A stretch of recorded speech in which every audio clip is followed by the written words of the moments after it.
Justice League was released last November to less than stellar reviews. People have already picked apart Superman's digital mouth, the different directors, and the CGI villain.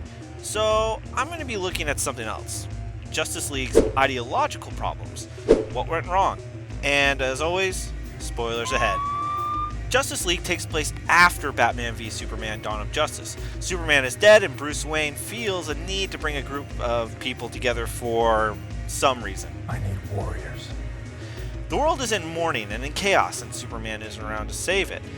Superman, of course, is a metaphor for Jesus and a savior figure, and with the world evolving, it brings up a question. Do we need God in order to be moral? Yeah, Snyder answers this with a definitive yes. The opening credits and everyone's constant dour faces tells us that Superman was the hope for the world. Does your thing really stand for hope? Yes. The world remains in mourning after the death of the Superman. Snyder takes his cues from the Gospel of Matthew. After Jesus died, the, quote, earth shook, the rocks split, and the tombs broke open. In short, the world reacts terribly when God is absent. But this doesn't line up with how Superman has been presented in the previous films. A person who chose his individual needs, in this case Lois, over the needs of all of mankind. This is crazy. There was also a heavy backlash to Superman, and anyone who saw BVS will tell you that this change of heart is too abrupt and doesn't make any sense. One of the patterns in this film is Batman trying to convince other superheroes to join him. Some do, like The Flash, and others are more resistant, like Aquaman and Cyborg.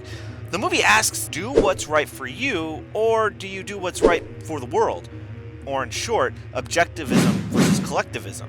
The problem here is that all that Batman v Superman showed us is that Batman is not a collectivist. In fact, he goes his own way and does what he wants to do. Him doing what's good for him is actually good for society, which is the epitome of an objectivist mindset. Now in Justice League, it does away with this in a heartbeat, as Batman is trying to recruit people for the Justice League. It's not what's good for Batman, because he would rather be beating people up in Gotham.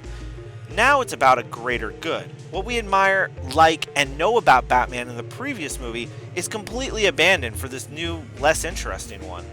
One misses the days when one's biggest concerns were exploding wind-up penguins. And that brings us to another issue. There's literally no theme for the villain. He's as generic as they come. It's not just because of the bad-looking CG, it's that there's nothing for us to sink our teeth into. Comparatively, Wonder Woman's battle with Ares is centered around if mankind deserves to be saved. And even in Batman v Superman, there's at least an attempt at collectivism versus objectivism, even if it fails. In Justice League, the battle is empty of any theme or idea, other than to solidify that Superman's resurrection saves the world. Gee, I wonder where they came up with that. It's all just a mindless CGI mess, empty of any thought. To sum up, Justice League tries to reverse the course of Batman v Superman, but using the same characters and using the same actors as before, and by doing so, it also abandoned what's been built. Instead of showing a character change, it instead wants you to forget the other films existed. This ends up being an ideological mess, which makes it difficult for us to reconcile and accept the film. What did you think of Justice League? What did or did not work for you? Leave a comment below, hit that like button, and subscribe for more videos. Peace, Internet.